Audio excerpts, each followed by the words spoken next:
The photograph arrived without a sender's name, sealed inside a thin brown envelope that looked as though it had traveled through too many hands.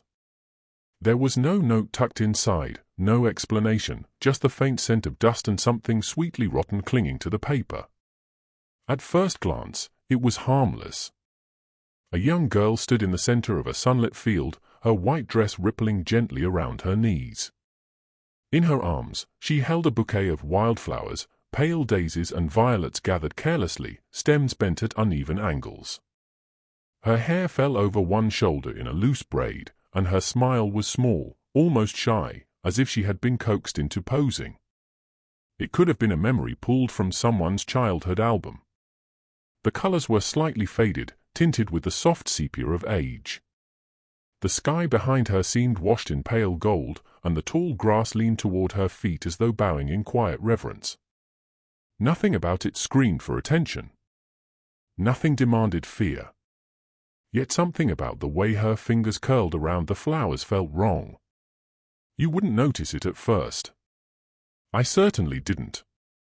It was only later, when the room grew darker and the photograph lay beneath the lamp's glow, that my eyes drifted back to her hands. The bouquet obscured most of her right palm, but not entirely. There was tension there, too much tension for a relaxed pose. Her knuckles appeared strained, faintly pale beneath the shadow. The flowers seemed arranged not just as decoration, but as concealment. I leaned closer, the paper cool beneath my fingertips. The image grain shimmered slightly, like static frozen mid-motion. Her smile, once gentle, now felt rehearsed. It didn't reach her eyes. And her eyes, God, I hadn't truly looked at them before, were not fixed on the camera as I had assumed. They were angled slightly off to the side, focused on something beyond the frame. Something, or someone, standing just out of sight. The longer I stared, the more the shape in her hand seemed to sharpen. A sliver of darkness nestled between the stems. It wasn't a shadow. It was too defined. A narrow line, metallic in its suggestion, cutting through the softness of petals. My pulse quickened. I tilted the photograph toward the light, but the detail retreated, almost as if it preferred to remain half-hidden. I told myself it was nothing. A trick of age. A crease in the print. But unease settled over me like a thin film, tightening across my chest. Because beneath those flowers, beneath her small, trembling fingers, she was holding something. And whatever it was, she did not want it seen. The photograph did not demand attention when it first arrived. It lay among the usual clutter of mail, thin and weightless, its corners slightly bent as if it had been handled carelessly. There was no return address, no message, only a single image tucked inside a plain envelope. At first glance, it was almost painfully ordinary. A young girl stood in a meadow flooded with soft afternoon light, her white dress glowing faintly against the tall grass. She held a bundle of wildflowers close to her chest, delicate blossoms spilling over her small hands. Her expression was calm, almost timid, as though she had been told to stand still and smile for just a moment longer. The colors were muted, washed in the gentle fading that suggested age. The sky behind her stretched pale and endless, and the horizon seemed to blur into a golden haze. It felt nostalgic, like something rescued from an old family album found in a forgotten attic. There was nothing overtly disturbing about it.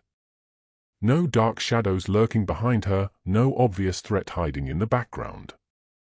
Just a child, flowers, and a quiet field suspended in time. And yet, something in the stillness felt too deliberate. It was not something you could name immediately. The discomfort was subtle, creeping in like a draft under a closed door. Perhaps it was the way the grass around her seemed slightly out of focus, as though the world beyond her form did not fully exist. Or the way the sunlight touched her hair without casting a clear shadow on the ground beneath her feet. The image felt staged in a way that was difficult to articulate, as if reality had been carefully arranged to appear harmless. Then there were her hands.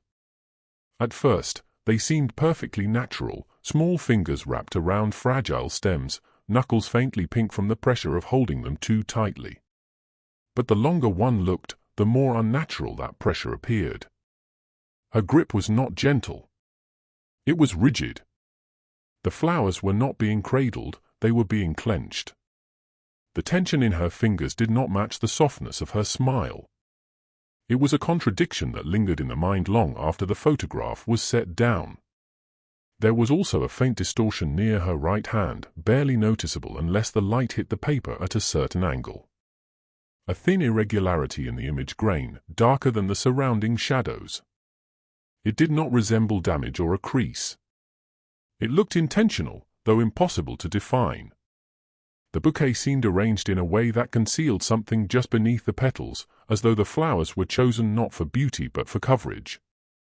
The more the photograph was studied, the more that slight imperfection began to eclipse everything else. The field, the sky, the girl's careful smile, all of it faded behind the quiet insistence of that subtle, hidden detail, as if the true subject of the image had never been the girl at all but the secret tension coiled within her small, unyielding hand. At first, the suspicion felt irrational, almost embarrassing. It was only a photograph, after all, ink pressed onto aging paper, frozen in a moment that could no longer breathe or move. But once the unease had taken root, it refused to loosen its grip. I placed the picture beneath a brighter lamp, angling it carefully, studying the area around her hand where the flowers clustered too thickly. The stems overlapped in a way that seemed less accidental now, more deliberate. The petals obscured her palm almost completely, yet not entirely.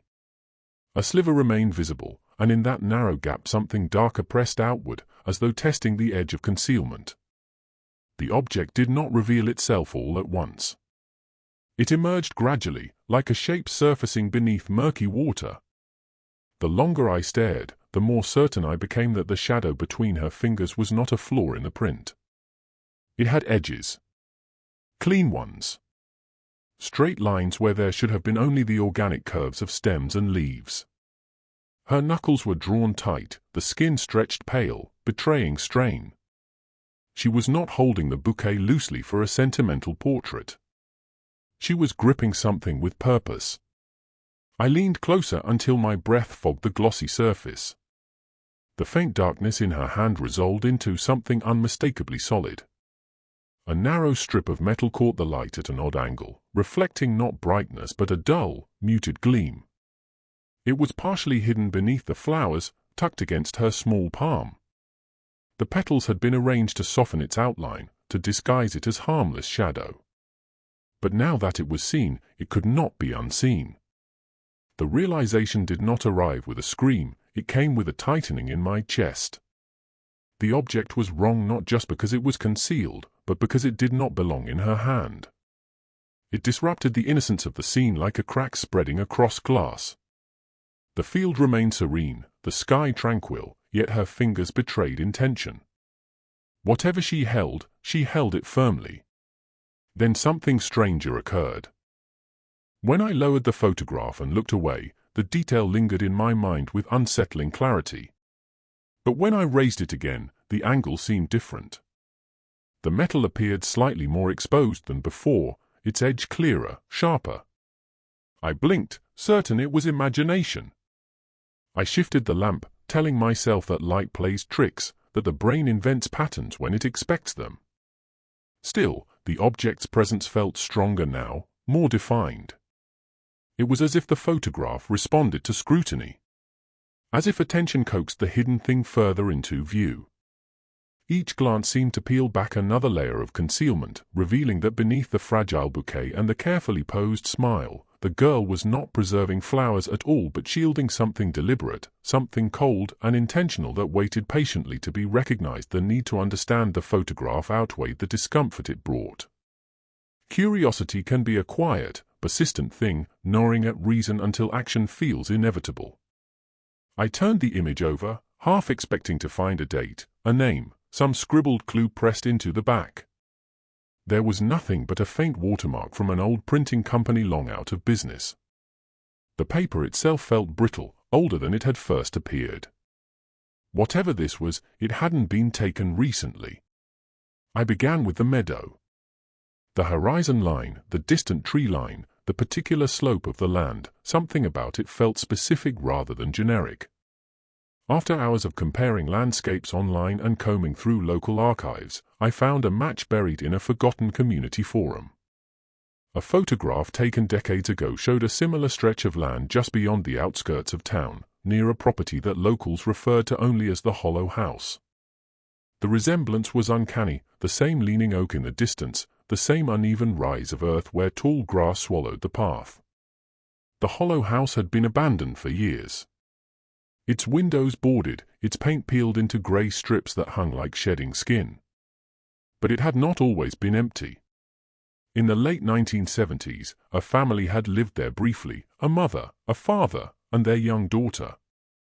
The daughter's name surfaced in a yellowed newspaper clipping I uncovered in the digital archives. She had disappeared one summer afternoon. According to the article, she had last been seen playing in a nearby field, carrying a small bundle of wildflowers she had picked herself. Search parties combed the area for weeks. Dogs traced her scent to the edge of the property, then lost it completely. No body was found. No ransom note arrived. The case went cold within a year. There was a grainy black and white image attached to the article. Though the quality was poor, the resemblance struck like ice water down my spine. The braid over one shoulder. The small, hesitant smile. Even the tilt of her head was the same. It was her. The girl from the photograph in my possession had been reported missing over 40 years ago. The realization fractured something inside me. If the photograph was authentic, it had been taken shortly before she vanished. But why send it now? And why to me? I searched deeper into the house's history and found whispers of something darker. Neighbors had claimed to hear strange noises from the property in the months following the disappearance, soft knocking sounds at night, as though someone were tapping gently from inside the walls. Others insisted they saw a figure standing in the upstairs window long after the family had moved away. Authorities dismissed it as rumor, the product of collective grief and superstition. Yet as I stared at the image again, knowing now who she was and where she had stood, the meadow no longer looked peaceful. It felt like the edge of something unfinished, something waiting quietly at the border of memory and earth. For days after uncovering the girl's identity, I avoided looking at the photograph. I left it face down on my desk as though turning it away might dull its presence. But knowledge has a way of sharpening fear rather than softening it. Knowing who she was, knowing she had vanished without explanation, only intensified the weight of what she concealed in her hand. The metallic glint beneath the flowers replayed in my mind constantly, intrusive and insistent. It happened late at night when the house was quiet enough for small thoughts to grow loud.